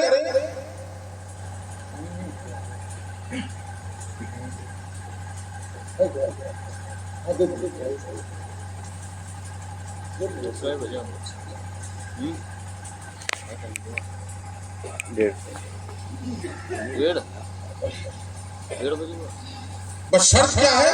نیک عمل کرنے والا مومن بھی ہو یا نیک عمل کرنے والی مومن بھی ہو. پھر سے ذرا رکیے، اس سے پہلے میں نے کیا بتایا؟ 2 کام کریے. وہ 2 کام کیا تھے؟ اللہ سے اپنے گناہوں کی معافی مانگی، ایک کام یہ تھا، اور دوسرا کام کیا تھا؟ اللہ کی بارگاہ میں سچی توبہ کی. یہ 2 کام بتایا تھا نا. انعام کیا تھا؟ اللہ آسمان کے دہانے کھول دے گا اور تمہاری قوت بڑھا دے گا. یہ تھا نا انعام. اچھا جی، اب یہاں آ جائیے. یہاں بھی 2 کام. ایمان کے ساتھ نیک عمل کیجیے. 2 کام ہوا نا، ایک ایمان اور دوسرا عمل صالح. اب یہاں انعام کیا ہے وہ سنیے، غور سے سنیے اس بات کو. ابھی ہم لوگ سوچتے ہیں کہ ہم لوگوں کی زندگی خراب ہے. سوچ رہے ہیں نا کہ ہم لوگوں کی، مسلمانوں کی زندگی بالکل برباد ہوگی اور برباد ہوگی. بالکل ہوگی اگر نہیں سدھرے. اگر ہم نہیں سدھرے تو اور برباد ہوگی. اور اگر اچھی کرنا چاہتے ہیں تو کیا کرنا ہے؟ یہ 2 ایمان اور عمل صالح، نیک عمل. تو اب سنیے جو اگلا لفظ آ رہا ہے نا، فَلَنُحْيِيَنَّهُ، یہ علماء بیٹھے ہیں، اس میں 3 تاکید ہے. فا ایک تاکید، لا لام 2 تاکید، اور پھر اس کے بعد نحیینہ، یہ جو تشدید والا نون آیا جس کو نون مشدد کہتے ہیں، یہ بھی تاکید. 3 تاکید، 3 مرتبہ اللہ رب العزت نے مؤکد کیا. اور کیا کہا؟ فَلَنُحْيِيَنَّهُ حَيَاةً طَيِّبَةً، جو کوئی بھی ایمان کے ساتھ نیک عمل کرے گا ہم ضرور بالضرور لازماً ہر حال میں اسے اچھی زندگی عطا کریں گے. لازماً ضرور بالضرور ہر حال میں اسے اچھی زندگی عطا کریں گے. ایمان ہے اللہ کی بات پر یا نہیں ہے؟ ہے نا ایمان قرآن پر؟ اگر قرآن پر ایمان ہے تو کھلے دل سے اس آیت کو قبول کیجئے. اگر زندگی کو بہتر بنانا چاہتے ہیں تو اللہ کا وعدہ ہے ہم زندگی بہتر بنانے کی فکر نہ کریں، ہم تو صرف ایمان اور عمل صالح میں اپنے آپ کو لگائیں، اللہ خود ہماری زندگی بہتر کر دے گا.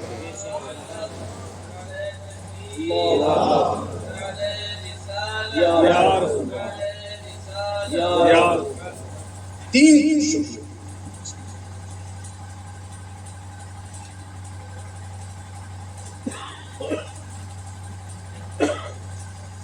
3 تاکید کے ساتھ اللہ نے کہا، 3 تاکید.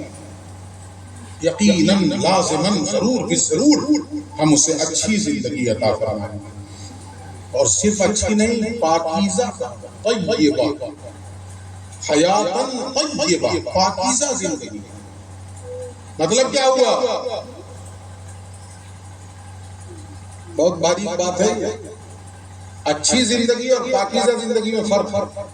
اچھی زندگی تو اس کی بھی ہے جس کے پاس اچھی بلڈنگ ہے، اچھی گاڑی ہے، خوب دولت ہے، لیکن پاکیزہ نہیں ہے. ہو سکتا ہے کہ وہ عیاش،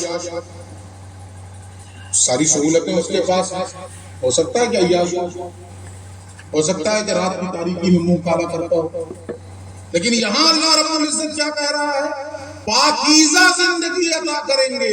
اس کا مطلب اس کے پردے میں ایک چیز اور نکل کر آ گئی کہ دنیا میں تو اچھی زندگی ہوگی ہی، مگر وہ چونکہ پاکیزہ زندگی ہے تو اس زندگی کا اثر اس کی آخرت میں بھی پڑ جائے گا، وہ آخرت بھی بہتر ہو جائے گا. تو اب خلاصہ کیا ہوا؟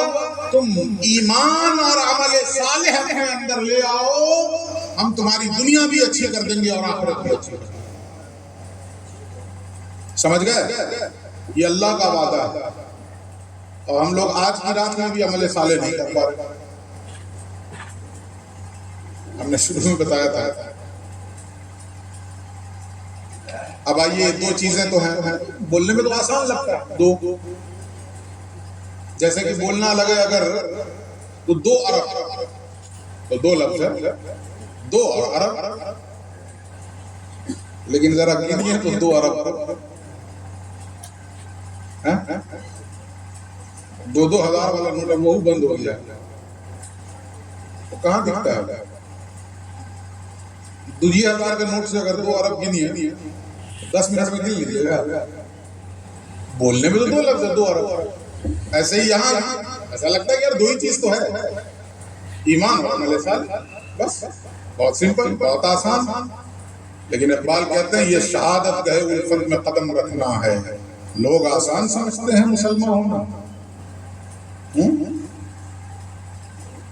ایک صحابی ہیں، صبح صبح ان کی ملاقات ہو گئی رسول اللہ سے، تو حضور ان سے پوچھتے ہیں کیف اصبحت یا زید، اے زید صبح کس حال میں ہوئی تمہاری؟ سمجھ رہے ہیں کہ نہیں؟ پیچھے والے سو رہے ہو تو بتائیے، میں بھی بند کر دوں. سمجھ میں آ رہا ہے؟ تو پوچھتے ہیں کیف اصبحت یا زید، اے زید تمہاری صبح کس حال میں ہوئی؟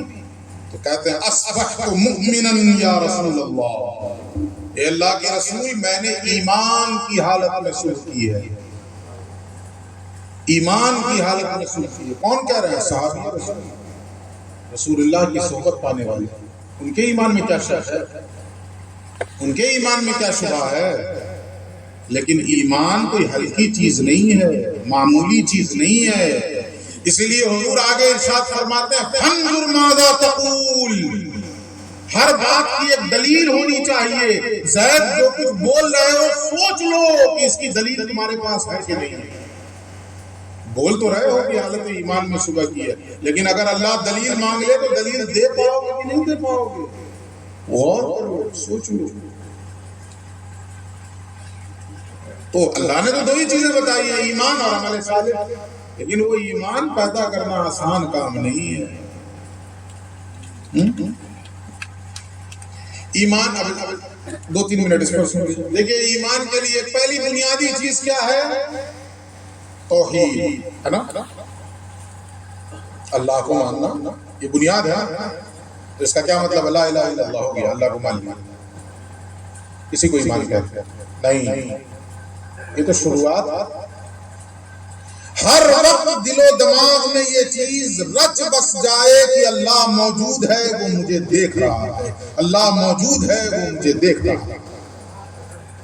یہ پہلا ذکر، اللہ موجود ہے، مجھے دیکھ رہا ہے. اچھا میں یہاں پہ بیٹھا ہوں، اپنا موبائل نکال کے پھینک دوں گا، میں دیکھ رہا ہوں، آپ اٹھائیں گے لے کے بھاگیں گے دھیرے سے چرا کے؟ نہیں. کیوں؟ مولوی دیکھ رہے ہیں. یہ ہے نا یقین، مولوی صاحب دیکھ رہے ہیں. اچھا مولوی صاحب کو چھوڑیے، کہیں پر گئے، بڑا سے بڑا چور بھی گیا ہے ہاتھ صاف کرنے، ادھر ادھر دیکھتے دیکھتے ارے سی سی ٹی وی لگی ہوئی ہے، سترک ہو جاتا ہے کہ نہیں؟ دھیرے سے بھاگ جاتا ہے. بلکہ یہ ممکن ہے کہ ایک بار کیمرے پر نظر پڑ گئی تو بعد میں اللہ اللہ کر کے الحمدللہ سبحان اللہ ماشاء اللہ کی شک نہ ہو چور بات. ایسا بھی ہو سکتا ہے. کیوں؟ اس لیے کہ اسے اس بات کا یقین پیدا ہو گیا کہ کیمرے کی آنکھ مجھے دیکھ رہی ہے. یہ کیمرہ تو عارضی چیز ہے، مشین ہے. ہو سکتا ہے لائٹ بند کر دیجئے، ہو سکتا ہے کہ کنیکشن کاٹ دیجئے، ہو سکتا ہے ختم. ان اللہ سمیع بصیر، یقیناً اللہ رب العزت سننے والا بھی ہے اور دیکھنے والا بھی ہے. ان اللہ کان علیکم رقیبا، یقیناً اللہ رب العزت ہر حال میں تمہارے اوپر نگراں ہے. تم اس کی نگاہ قدرت سے نہیں بچ سکتے ہو. سمندر کی گہرائی میں اتر کے بھی گناہ کرو گے، ساری دنیا کی نگاہ سے چھپ جاؤ گے، اللہ کی نگاہ سے نہیں چھپ سکتے. یہ یقین ہے؟ کہاں ہے یقین؟ یہی وجہ ہے کہ بند کمرے میں سب ہم ہوئے کہ تم ہوئے کہ میر ہوئے، سب اسی زلف کے اسیر ہوئے. بند کمرے میں کون بچ رہا ہے گناہوں سے؟ کیمرے کی آنکھ کا جتنا یقین ہے اتنا اللہ کے دیکھنے پہ ہے یقین. تو کہاں ہے ایمان؟ کسی کو ایمان کہتے ہیں، اتنا ہے یقین اللہ کے دیکھنے پر؟ نہیں. کہنے کو ہے دیجیے اللہ دیکھتا ہے، کہنے کو ہے.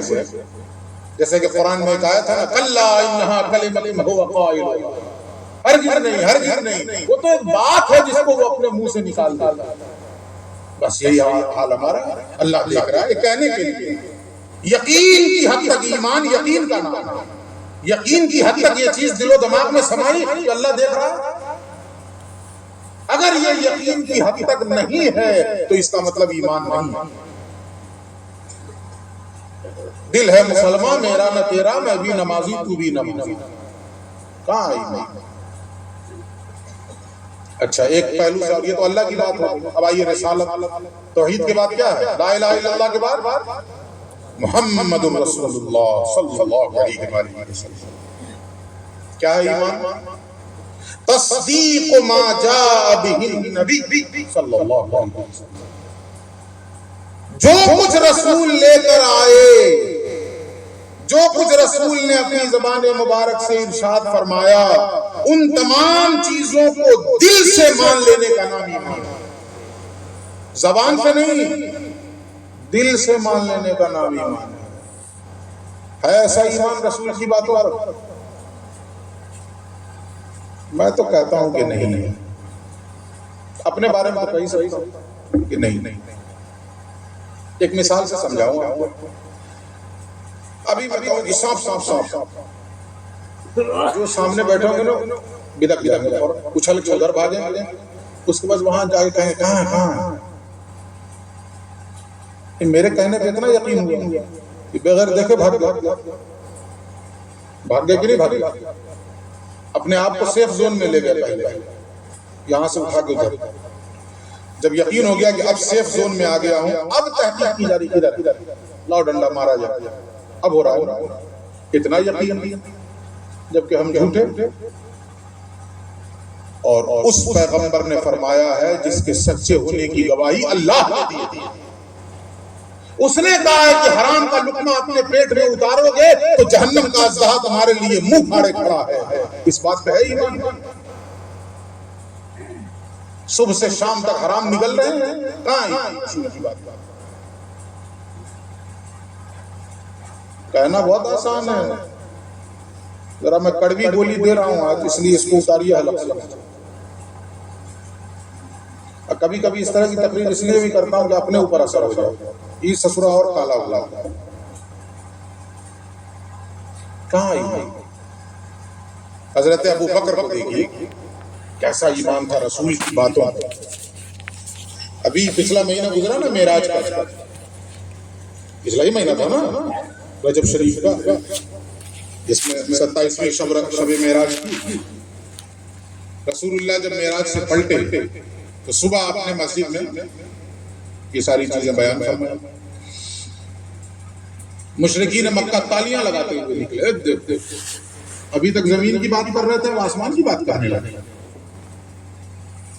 ایک شخص پہنچ گیا حضرت ابو بکر کے پاس، کہا ابو بکر یہ بتاؤ اگر کوئی شخص یہ کہے کہ میں رات کے تھوڑے سے حصے میں مسجد حرام سے مسجد اقصی چلا گیا، بیت المقدس فلسطین، پھر وہاں سے آسمان کی سیر کر کے آ گیا اور زنجیر بھی ہلتی رہی، بستر بھی رہا کر، یہ بات ماننے والی ہے؟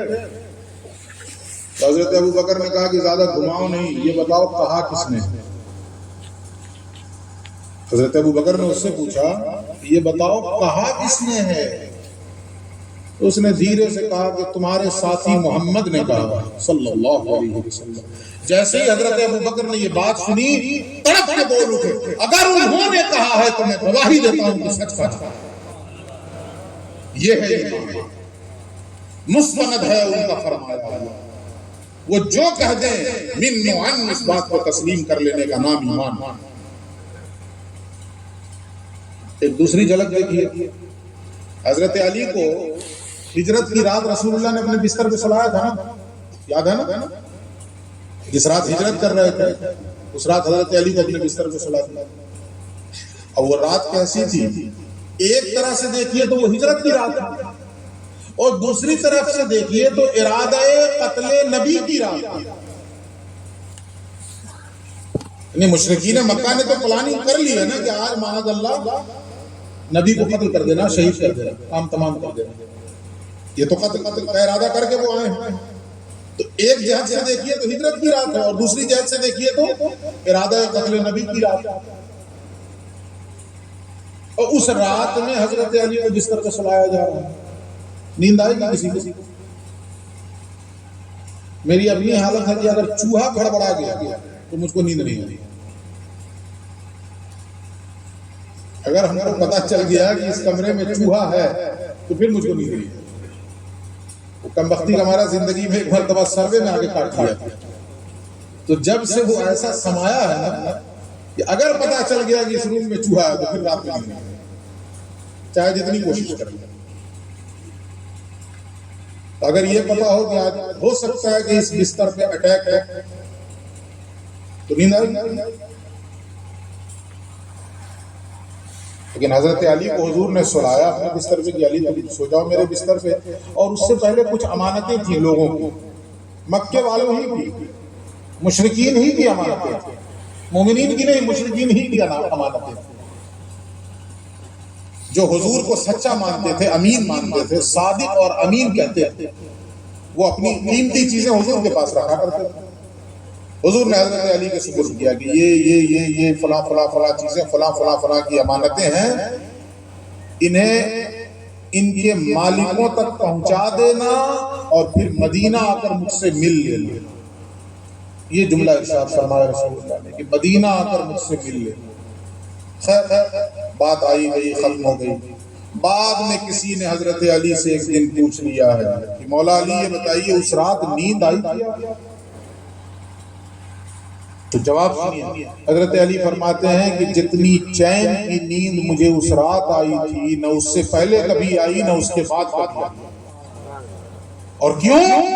تو فرماتے ہیں اس لیے کہ اس سے پہلے یا اس کے بعد جب کبھی سویا تو یہ یقین نہیں رہا کہ صبح کا سورج میری زندگی میں نکلے گا کہ نہیں نکلے گا، لیکن اس رات کو یقین تھا کہ جب تک میں مدینہ پہنچ نہ جاؤں اور اپنے مصطفیٰ سے مل نہ لوں موت بھی میرا بال بیکار نہیں کر سکتی.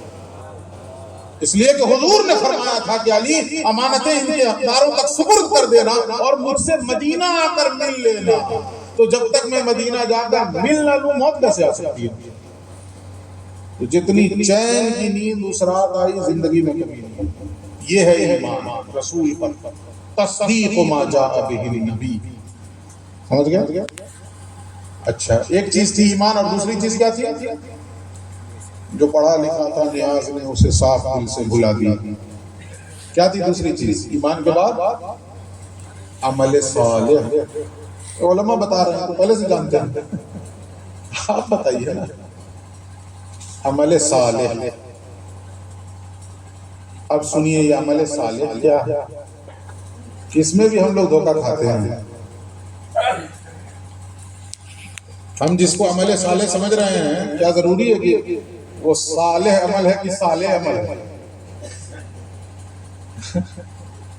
اس کے لیے بھی 3 کنڈیشن.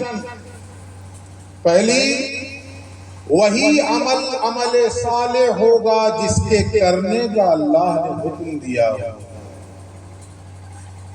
پہلی کنڈیشن. اب آئیے دوسری کنڈیشن. وہی عمل صالح ہوگا جو نبی کی سنت کے مطابق کیا جائے. جیسے فار ایگزامپل نماز پڑھنے کا اللہ نے حکم دیا ہے نا، حکم ہے نا اللہ کا، تو یہ پتا چل گیا کہ اللہ کا حکم ہے تو نماز عمل صالح ہے، نیک عمل ہے. یہ پہلی کنڈیشن پائی گئی. اب دوسری کنڈیشن کیا ہے؟ یہ عمل اسی وقت صالح ہوگا جب نبی کی سنت کے مطابق کیا گیا. جیسے نماز پڑھنے کا اللہ نے تو حکم دیا مگر قرآن میں ترتیب ہے نماز کی کہ کھڑے کب ہونا ہے، رکوع کب کرنا ہے، سجدہ کب کرنا ہے. یہ ہے قرآن میں نہیں، یہ تو نبی نے بتایا نا. نبی نے کہا صلو کما رأیتمونی اصلی، جیسے مجھے نماز پڑھتا ہوا دیکھتے ہو ویسے نماز پڑھو. اب کوئی پہلے رکوع کر لے پھر کھڑا ہو، اس کے بعد ایک سجدہ کر کے پھر کھڑا ہو، پھر ایک 2 منٹ کے بعد پھر ایک سجدہ کرے. اب یہ عمل صالح ہے؟ یا فجر میں جا کے 8 رکعت پڑھ لے کہ بھئی نماز پڑھنا اچھی چیز ہے نا تو 4 ہی پڑھیں گے، 8 پڑھیں گے. تو بتائیے عمل صالح ہے؟ کوئی تقریر میں سن لیا کہ اللہ کو سجدہ بہت پسند ہے تو 1 رکعت میں 5 سجدہ کر لے، عمل صالح ہوا؟ نہیں. کیوں؟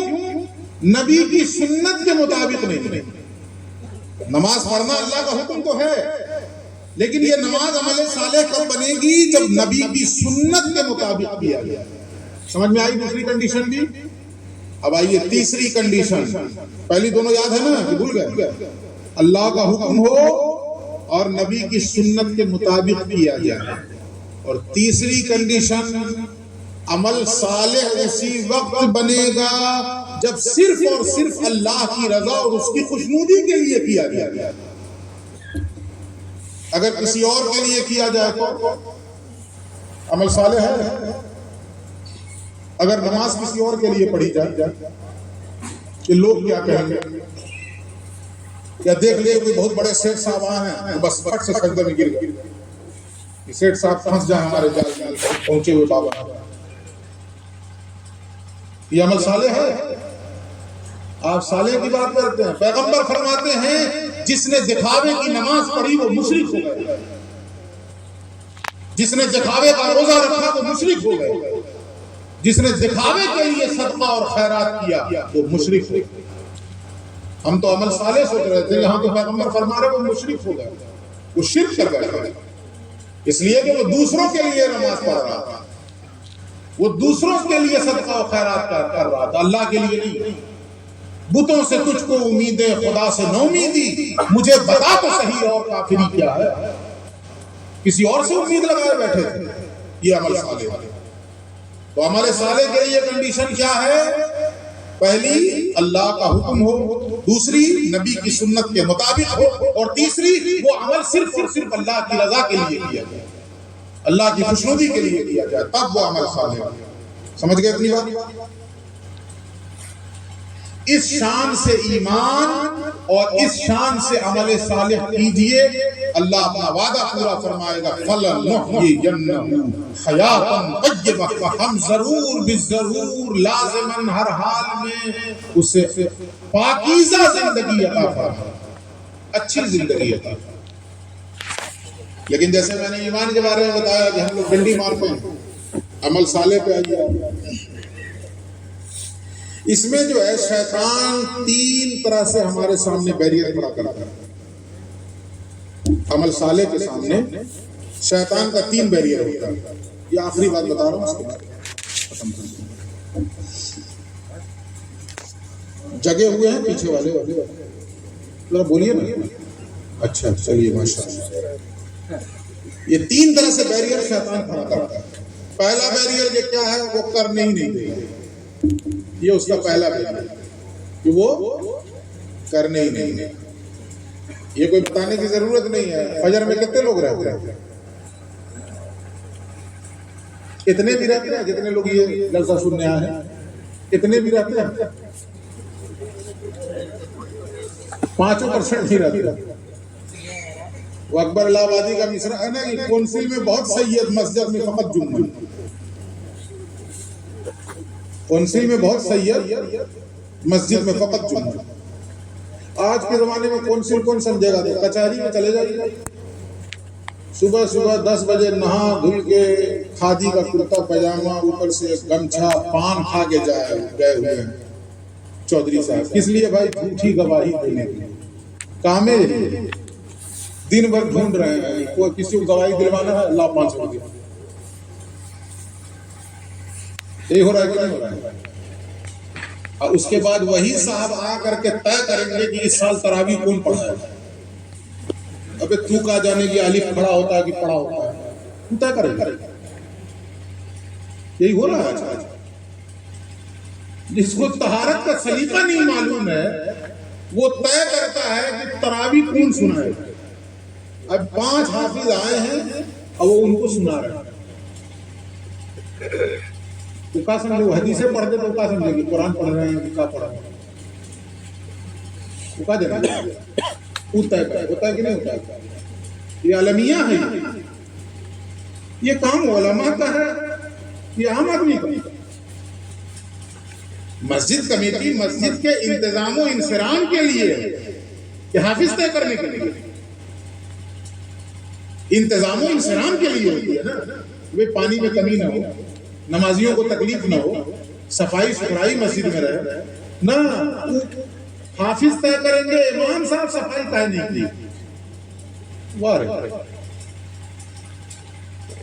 غیبت میں ہر ایک نقشہ الٹا نظر آتا ہے. لیلا نظر آتا ہے، مجنون نظر آتی ہے. سمجھے ہے؟ لیلا نظر آتا ہے کہ آتی ہے؟ کیا ہوگا؟ لیکن چونکہ الٹا نظر آتا ہے نا، تو لیلا نظر آتا ہے، مجنون نظر آتی ہے. جو کام کمیٹی کا تھا وہ کام کمیٹی نہیں کر رہی ہے، وہ امام صاحب کا، وہ مؤذن صاحب، امام صاحب صفائی نہیں ہوئی. آپ کس لیے؟ آپ کمیٹی میں ہیں کس لیے؟ کیا کام ہے؟ تو دیکھیے میں کھرا آدمی ہوں بھائی، اس لیے بہتوں کی نظر میں برا بھی سچ ہے وہ بولتا ہوتا. نہ سیاہی کے ہیں دشمن، نہ سفیدی کے ہیں دوست، ہم کو آئینہ دکھانا ہے دکھا دیتے. ہزار خوف ہو لیکن زباں ہو دل کی رفیق، یہی رہا ہے ازل سے قلندروں کا طریق. جو دل میں ہے وہ بات کہیں گے، تو سچ ہے وہ کہیں گے. اچھا لگے اچھا لگے، برا لگے برا لگے. تو جو کام مسجد کمیٹی کا ہونا چاہیے وہ امام صاحب کا، اور جو کام امام صاحب کا ہونا چاہیے وہ امام صاحب کو اس سے الگ کر دیا گیا. آپ جائیے کون سا کہا بچے ہوئے، اگر اس وقت بیٹھ بھی جائیں گے امام صاحب یہاں حافظ صاحب کا انتخاب ہو رہا ہے، جائیے نا کھانا کھائیے، کھانا آ گیا ٹھنڈا ہو جائے گا، یعنی بھیجو کسی طرح کوئی یہ حال ہے. خیر تو پہلا بیریئر شیطان کیا کھڑا کرتا ہے عمل صالح کے آگے کہ وہ کرنے ہی نہیں دیتا. سمجھ گئے نا اس چیز کو؟ جیسے 90% لوگ ہیں جن کو نہیں کرنے دے رہا ہے، نماز نہیں پڑھنے دے رہا، سچ نہیں بولنے دے رہا ہے نا. 90% کی تھوڑی رعایت کے لیے میں بول رہا ہوں، ورنہ اور زیادہ بھی ہے. جی دوسرا بیریئر یہ ہے کہ کرنے تو دے گا لیکن نیت بگاڑ دے گا. کرنے تو دیا مگر نیت بگاڑ دیا. جیسے ایک شخص جو ہے تہجد پڑھنے لگے گا نا، اگر اب اس کو بے چینی ہوتی ہے کہ ابھی تک پورے محلے والے جانے نہیں ہیں کہ میں تہجد بھی پڑھتا ہوں. وہ اندر سے وہ بے چین ہوتا رہتا ہے، کوئی پوچھا بھی نہیں مجھ سے، اب کیسے بتائے کیسے بتائے. سب سے مظلوم کمزور بیچارہ امام صاحب ہے کیا؟ اچھا آپ ہی ہیں، میں نہیں جانتا ہوں. سب سے بیچارہ مظلوم امام ہوتا ہے. جیسے کہ کہاوت ہے ہمارے یہاں غریب بھی جو سب کی بھابھی، تو ویسے امام ہوتا ہے بیچارہ، جو چاہے دبا لے. اب اس کو بتانا ہے کہ میں 3 بجے آتا ہوں تہجد پڑھنے کے لیے، ایک دم چلا کے بولے گا امام صاحب آپ لائٹ کیوں بند کر دیتے ہیں، مجھ کو ٹھیس لگ جاتی ہے، لائٹ نہیں بند کیا گیا، میں 3 بجے آتا ہوں. اس کو بتانا یہ نہیں ہے کہ موبائل والے کیا آتا ہے، اس کے پاس تو موبائل کا ٹارچ ہے ہی. اصل چیز بتانا یہ ہے کہ میں 3 بجے آ گیا. تو نیکی تو کرنے دیا لیکن نیت میں اس نے فساد ڈال دیا. جو اللہ کے لیے ہونا چاہیے وہ لوگوں کے لیے کرنا ہے. یہ دوسرا بیریئر ہوتا ہے. سمجھ گئے؟ اچھا جی اب آئیے تیسرا بیریئر وہ کیا ڈالتا ہے کہ نیکی کرنے بھی دے گا اور نیت بھی ٹھیک رہنے دے گا. تو جب یہ دونوں چیزیں ہو جائیں گی تو ثواب آپ کے کھاتے میں چلا گیا نا، کریڈٹ ہو گیا نا ثواب. یہ 2 لفظ سمجھتے ہیں کہ نہیں، کریڈٹ اور ڈیبٹ. آج کے زمانے میں کون نہیں سمجھے گا. ایک تو ہمارا دوست جو ہے جھوٹے کم وقت کیا کیا تو میسج بنا کے بھیج دیا your account has been debited, اتنا اتنا اماؤنٹ، وہ ایکس لگا کر کے اور نیچے لکھ دیا اویلیبل بیلنس 000. ہوش اڑ گئے. آدمی کو اس وقت نظر آتا ہے کہ یہ اوتھینٹک میسج ہے جس کا ہے، وہ تو اپنے سے بنا کے بھیج دیا. یہ کریڈٹ اور ڈیبٹ یہ 2 میسج ہوتا ہے. اکاؤنٹ میں آتا ہے کہ نہیں آتا. کریڈٹ کا مطلب کھاتے میں جمع ہوا اور ڈیبٹ کا مطلب کھاتے سے نکلا. تو جو آپ نے کیا اور نیت بھی صحیح رکھی تو کریڈٹ ہو گیا نا ثواب. اب شیطان تیسرا بیریئر یہ کھڑا کرتا ہے کہ اس کے ثواب جو کریڈٹ ہو گیا اس کو ڈیبٹ کیسے کیا گیا، اس کو نکالا کیسے جائے. اب وہ کیسے کرتا ہے نکالنے کے لیے؟ اچھی نیت سے آیا، نماز بھی پڑھا، اب نکل رہا ہے مسجد سے، اب شیطان کو فکر لگی یہ جو کھاتے میں اس کی نیکیاں کریڈٹ ہو گئی ہیں اس کو کیسے نکالا جائے. اب وہ سیڑھی سے اتر ہی رہا تھا مسجد سے کہ نظر پڑ گئی محلے کے کلوا کو جو پی کے مست رہتا ہے. اسی کس بدبخت پہ نظر پڑ گئی. اللہ کا فضل ہے کہ میں نماز پڑھ کے نکل رہا ہوں. یہ کمینہ جس وقت آپ کے ذہن میں یہ آیا کہ اللہ کا فضل ہے کہ میں ٹھیک ہوں اور یہ گڑبڑ ہے، وہ ساری نیکیاں جو کریڈٹ ہوئی تھی وہ ہوا ہو گئی. اویلیبل بیلنس زیرو، ختم. غین غرور نے کھیل بگاڑا. شیطان کو کس چیز نے برباد کیا؟ اسی چیز نے نا. شیطان نے سجدہ نہیں کیا تو ڈائریکٹ اللہ نے اس کو مردود نہیں کیا، ایکسپلینیشن کال کی اللہ رب العزت. جس کو آج کی زبان میں دیکھیے تو شو کاز نوٹس ہوتی ہے کہ نہیں ہوتی؟ شو کاز نوٹس، ایکسپلینیشن کال، وضاحت کیجیے، جواب دیجیے کیوں ایسا ہوا. سو اللہ نے اس سے پوچھا ما منعک الا تسجد اذا امرتک، جب میں نے تمہیں حکم دیا تھا تو تمہیں کس چیز نے سجدہ کرنے سے روکا؟ وہ بدبخت بول پڑا انا خیر منہ، میں اس سے بہتر ہوں. جو ہی اس نے یہ کہا میں اس سے بہتر ہوں، اللہ نے کہا فخرج فإنک رجیم، نکل میری جنت سے اس لیے کہ تم مردود. جس وقت یہ خیال آیا کیوں کلوا سے تو میں بہتر ہوں، وہ اسی وقت آپ کی ساری نیکیاں جو اکاؤنٹ میں کریڈٹ ہوئی تھی وہ سب ہوا ہوا. یہ تیسرا بیریئر ہوتا ہے، یہ اس کی تیسری چال ہوتی ہے. سمجھ میں آیا کہ نہیں آیا؟ ہم ان تینوں بیریئروں میں پھنسے رہتے ہیں کہ نہیں؟ اس سے نکالیے اپنے آپ. اور نکالنے کا کیا راستہ ہے؟ تیسرا والا خاص طور پہ، پہلا والا تو نہیں کرنے دے رہا تو کریے، نیت بگاڑ دے رہا ہے، نیت ٹھیک نہیں.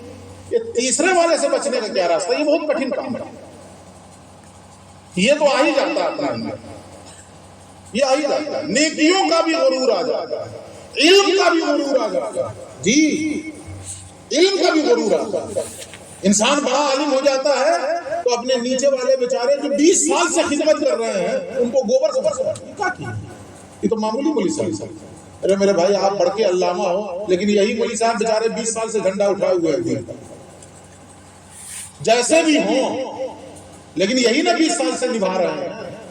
لیکن بڑھ کے مدرسہ سے پڑھ کے آئے تو اب بیچارے وہ پچھلے والے 20 سال 25 سال سے خدمت کرنے والوں کو زیرو سمجھا ہے یا نہیں سچائی؟ ان کو سمجھاتے کچھ نہیں آتا. یہ علم کا غرور ہے. زیادہ تقویٰ اختیار کر لیا اس کا غرور ہے.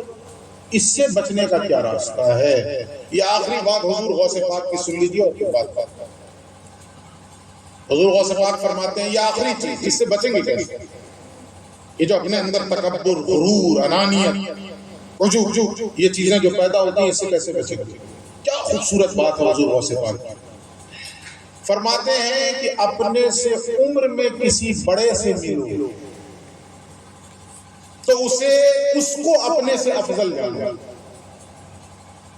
اپنے سے عمر میں کسی بڑے سے ملاقات کرو تو اس کو اپنے سے افضل جانو. کیوں؟ ریزن کیا ہے؟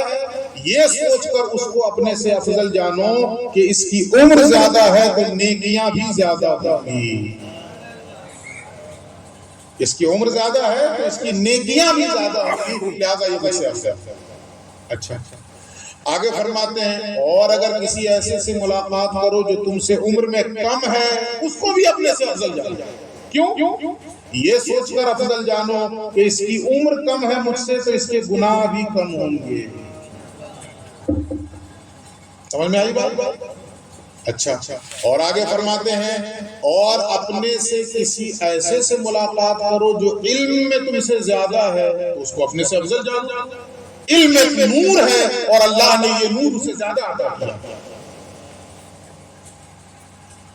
یہ روشنی اللہ نے اسے زیادہ دی ہے لہذا اس کو اپنے سے افضل جانو. اور آگے فرماتے ہیں حد کر دی حضور غوث پاک نے یہاں پہ. بالکل اگر تحریر کے اعتبار سے کہا جائے تو قلم توڑ دیا. فرماتے ہیں اور اپنے سے کسی کم تر علم والے کو دیکھو جو علم میں تم سے کم ہے اس کو بھی اپنے سے افضل جانو. کیوں؟ اس لیے کہ اس کے پاس علم کم ہے تو اس کا حساب بھی کم ہوگا. تم بڑے علامہ ہو، بال کی کھال نکالتے ہو تو تمہارا حساب بھی زیادہ ہے۔ یہ فکر اگر ہمارے اندر پیدا ہو گئی تو چاہے جتنی نیکیاں کر لیں، جتنا علم لے آئیں، جتنے متقی اور پرہیزگار بن جائیں، غرور نہیں آئے، غرور نہیں آئے۔ تو یہ شیطان کا تیسرا بیریئر ہم توڑ کر سیف زون میں پہنچ جائیں۔ کبیر نے اپنے انداز میں بڑا اچھا کہا کہ برا جو ڈھونڈنے میں چلا برا نہ ملا کوئی، برا جو ڈھونڈنے میں چلا برا نہ ملا کوئی، جب دیکھا اپنے آپ کو مجھ سے برا نہ کوئی۔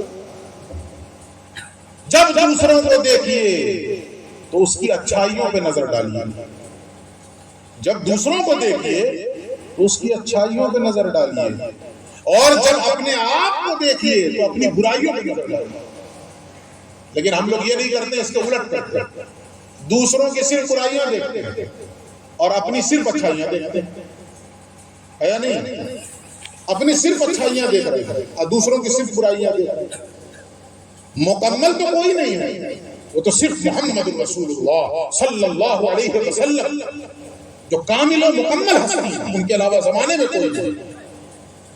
کسی میں اتنی کمی ہوگی، کسی میں اتنی ہوگی، کسی میں اتنی ہوگی، کسی میں اتنی ہوگی، لیکن ہوگی سب میں۔ یہ صرف رسول اللہ کی ذات ہے کہ ہے ختم صنم تم پر اعجاز مسیح آئی، خوبی و شمائل میں حقا کہ تو یک ڈال۔ یہ صرف رسول اللہ کی ذات ہے، باقی کسی کی نہیں۔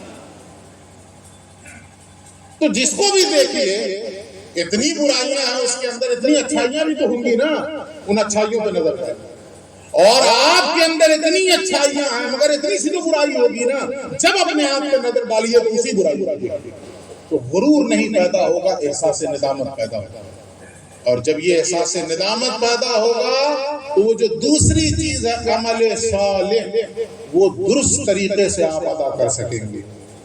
یہ ایمان اور یہ عمل صالح جس دن پیدا ہو گیا، اللہ کا وعدہ ہے فَلَنُحْيِيَنَّهُ حَيَاةً طَيِّبَةً، مایوس قطعاً نہ ہوں، گھبرائیں بالکل نہیں۔ کوئی ہمارے حالات نہ اچھے کر سکتا ہے نہ خراب کر سکتا ہے جب تک اللہ نہ چاہے، اور اللہ حالات اچھے کرنے کا وعدہ کر رہا ہے بشرطے کہ ایمان کے ساتھ ساتھ عمل صالح اپنے اندر پیدا کر لیں۔ تو اللہ کہتا ہے ہم لازماً ضرور بھی ضرور تمہیں طیبہ اور پاکیزہ زندگی عطا فرمائیں گے۔ وآخر دعوانا ان الحمد للہ رب العالمین۔ السلام علیکم ورحمۃ اللہ۔ ونحن على ذلك لمن الشاهدين والشاكرين والحمد لله رب العالمين۔ انتہائی خلوص و محبت، عقیدت و احترام اور حضوری قلب کے ساتھ بارگاہ رسالت مآب صلی اللہ علیہ وآلہ وسلم میں نذرانے درود و سلام پیش کرنے کی ہم اور آپ سعادتیں حاصل کریں۔ اللہم صلی علی سیدنا و شفیعنا و مولانا محمد وعلی آل محمد بعدد کل حسنہ و جمالہ و بارک وسلم۔ مولا